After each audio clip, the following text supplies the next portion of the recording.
Hello and welcome to Learn, Do, Become Radio. I'm April Perry, and today I'm talking about 7 rules that I need to replace. Typically, I talk about organization or favorite books or some ideas that help us wake up excited and go to bed content. Today is a little more of a heart-to-heart, but I guess if you are replacing some of the rules that you've created in your own life, this can also be one of those systems that helps us to just feel better and feel more calm. So I'm putting myself out there a little bit today because I feel a little nervous about this one, but it's just something that I've been going through recently and some changes that I'm trying to make. And I hope that whatever I share today will be helpful for you. Okay, so just as some background, I am a rule follower, sometimes to a fault. Now, I see it as a benefit because I don't get tickets for traffic violations. I can be trusted to do what I say I'm going to do. And I generally feel very safe, inside all of these rules. I like knowing what the rules are and following them and feeling like I did a good job, all right? But it's also one of my biggest weaknesses because I subconsciously make up rules in my mind and then I follow them perfectly, and then I end up wondering why I'm feeling so stressed. This is a conversation Eric and I have had literally hundreds of times. He's like, April, what are you doing? I'm like, I have these rules. Okay, so I recognize not everyone shares my same personality traits. So as I open up today about these 7 rules that I need to change, you may be wondering what on earth is wrong with me. I was even talking with a friend the other day. Eric and I were at this meetup, and anyway, I was talking about how even when I'm doing a podcast, I'm thinking, wait, maybe if I say too much in the podcast, I'm wasting people's time, or maybe if I cut out that part, I'll save people time. And anyway, this guy said, I seriously have never had that thought in my life. So I know I just think about things differently, but my hope is that as I share my story and the growth that I'm working on, that you'll have a chance just to think about your own situation and perhaps make some helpful tweaks, or maybe you'll just feel better about yourself as you listen to me, or maybe you'll just know you're not alone. Either way, I'm just hopeful that this will be helpful. So the past couple of months have been pretty heavy for me here. The past few podcasts that I have published here at Learn to Become were batched before the craziness. So even though it looks like I've been posting every week, I actually haven't shared anything or recorded for quite a while. And everything is fine, and a lot of the activity going on around here was incredibly positive, so I'm not trying to complain. But the way I responded to everything was not positive, and in a nutshell, I unintentionally put myself into a perfect storm of conferences, travel, family responsibilities, timely projects, special events, meetings, and new initiatives without leaving space for the unexpected or, less shiny things in life. And I ended up running on fumes and feeling completely depleted. Now, I love Learn, Do, Become, and I love being here with such an amazing group of people. But in my efforts to help people get out of the overwhelm, it just doesn't make sense for me to put myself into the overwhelm.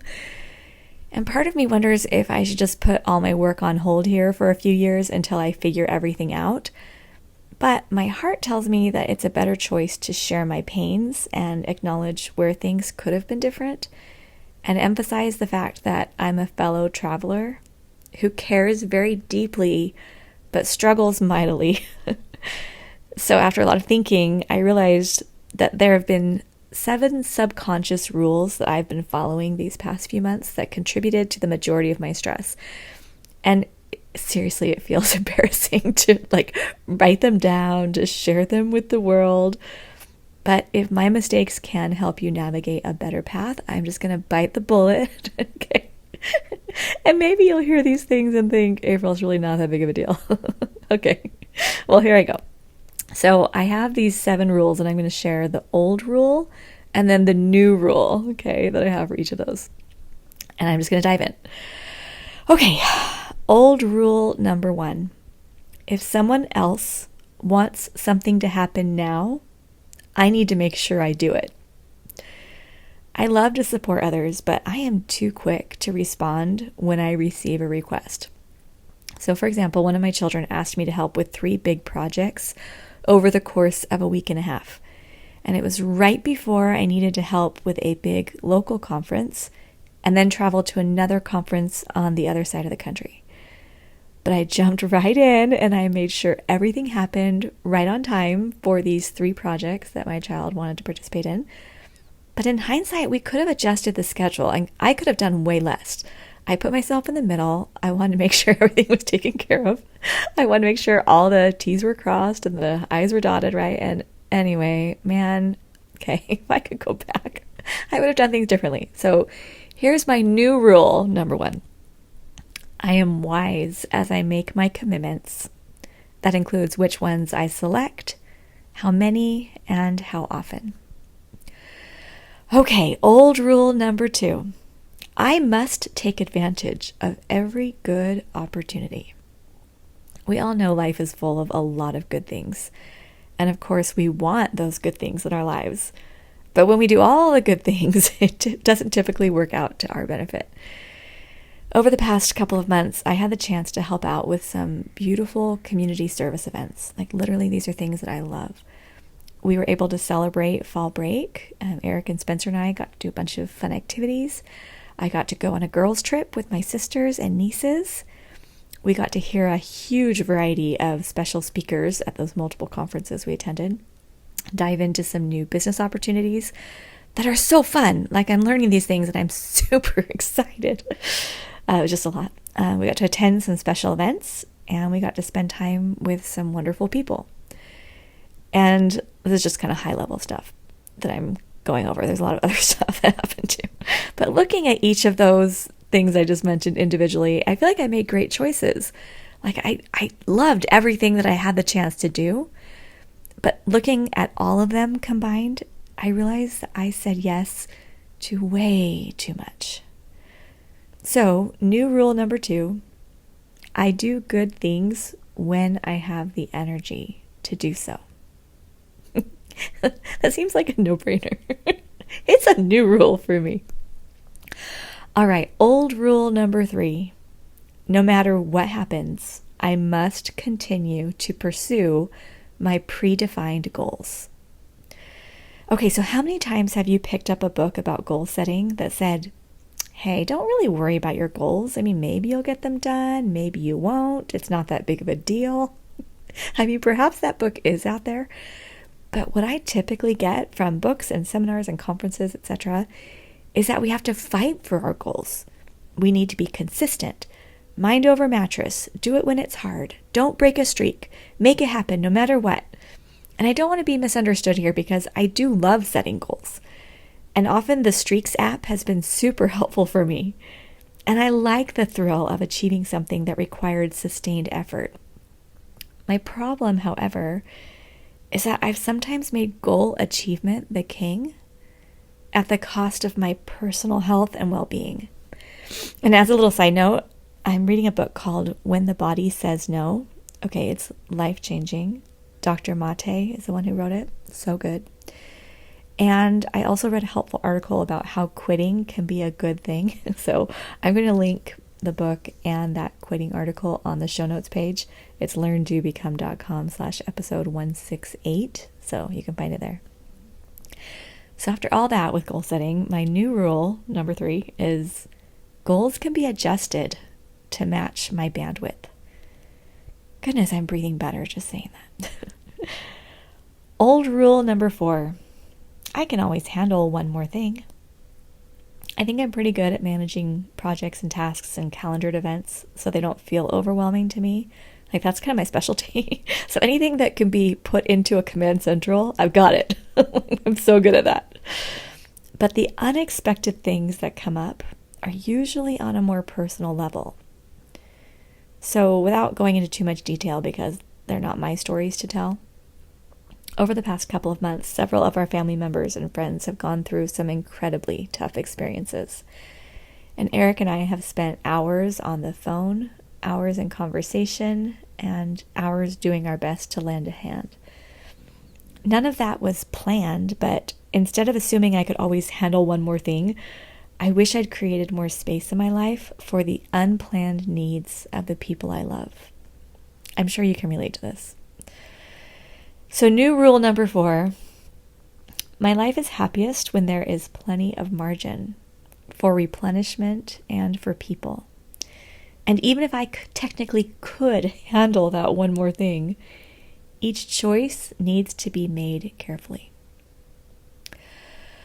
All right, old rule number 5. Replenishment can wait until life calms down. Because I'd created a life that was constantly too busy, I left so many things undone. And by the time things did slow down, we had bald tires, we desperately needed an oil change, our fridge was empty, our dog's fur was matted, the closet was full of clutter, my phone storage was just about maxed out, the smoke detectors were literally crying out for new batteries. And I felt like everywhere I turned, there was one more piece of evidence that I had been going way too fast. So, new rule number 5, sharpening the saw is a regular part of every day. And if I, quote, don't have time to sharpen the saw, I'm moving too fast. Old rule number 6, since, quote, everyone else is fine moving at a frantic pace, I should be too. I've learned that especially in my business circles, my personality type isn't very common, and most of the people who attend conferences and events with me thrive on the go, go, go pace of entrepreneurship. And for many years, I've seen myself as one of the weak. Like, I don't want to post to social media 25 times a day. I don't want to be in 3 coaching groups. I don't want to attend events all over the place or talk from morning to night for 7 days in a row. But those are only keys to success if I share their definition of success. In every circle, whether you're an entrepreneur or you're a teacher or you're a full-time parent or you're a student or you're a doctor or you're doing real estate, I mean, whatever it is we're doing, there's always a spectrum of choices that are being made by your peers. And while what you see may be totally different than what I see, I'm guessing you can relate to the pressure that we could each put on ourselves to constantly be on the go and pushing ourselves so hard. So new rule number 6, I am a unique individual. I have a unique purpose, and I honor my unique needs. All right, last one, old rule number 7. If I stop doing so much without being sick or incapacitated, I will let people down or miss important opportunities. So I think I'm most embarrassed about this one. I had quite a bit of sickness in 2020 and 2021, and those weeks or even sometimes months in bed gave me this natural, though not necessarily enjoyable, break, okay? So I've learned to solve those health issues, and I haven't really been sick at all this year, but I also didn't build in enough downtime. Like the last couple of years, I've been forced to stop because, well, I'm sick, and I would just lay in bed and I would just rest a lot. But now because I'm not sick, I'm like, well, I shouldn't just lay around. Like, I'm finally feeling good. Gotta make up for lost time. A member of our community recently asked me why I'm so hard on myself. And at first the question stung because I don't want to be hard on myself. But then I had to laugh because I was being hard on myself for being hard on myself. And that was really funny. So I actually spent quite a bit of time pondering that question, and I probably need a whole separate podcast to spell it all out, and I won't go into, deep detail right now, but in essence, what I've learned is that the way that I interpreted my experience growing up and the way I've created my current identity has set me up to have super high expectations of myself, a very strong work ethic, and an incredibly difficult time feeling as though I've done enough. But I'm working on making some healthy, much-needed adjustments. And new rule number 7 is establishing healthy boundaries is my responsibility. I want to serve and be a support to others long-term, so it's essential that I live each day in a sustainable way. Okay, that's it for today. It is taking quite a bit of willpower not to go back and just delete it all. And the thing is, sometimes I wish I didn't struggle. And I wish I didn't have so many weaknesses. And I wish I weren't so sensitive. And I wish I could just trust God more and not put so much on my own shoulders. And I wish I didn't have to learn the same lessons over and over again. But really, as I was thinking about it, that's the whole point here at Learn, Do, Become. We are here to join together in the messiness and the beauty of life, to identify where we need more knowledge and to create plans that are tailored to our unique needs and put them into action, and then to experience that thrill of growth as we become who we're meant to be. And I love you for being here with me and for being the kind of person who lets me share my heart.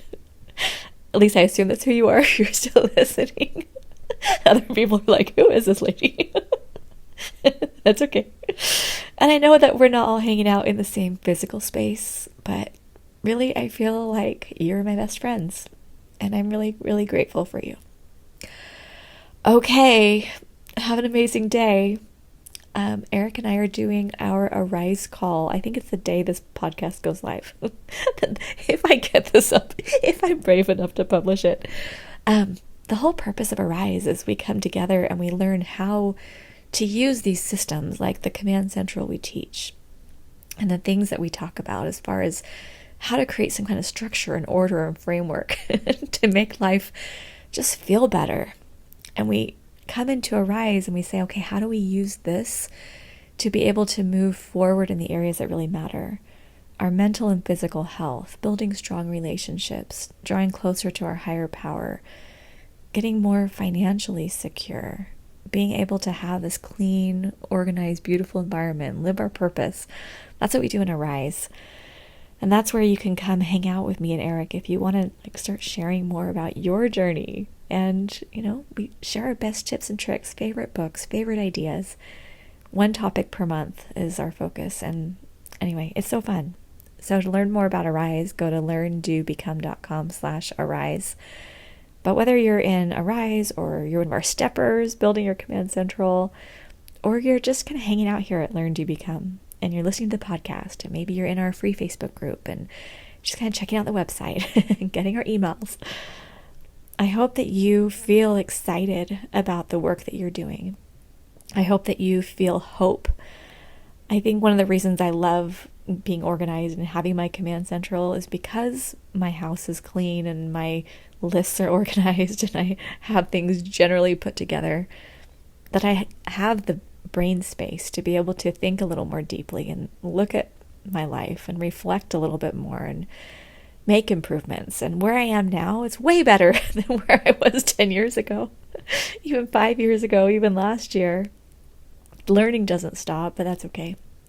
That's the fun part of it, right? That we're still growing. And okay, I'm going to stop. I'm going to go have breakfast. Okay. Love you guys. Have a great day. We'll see you soon at Learn, Do, Become.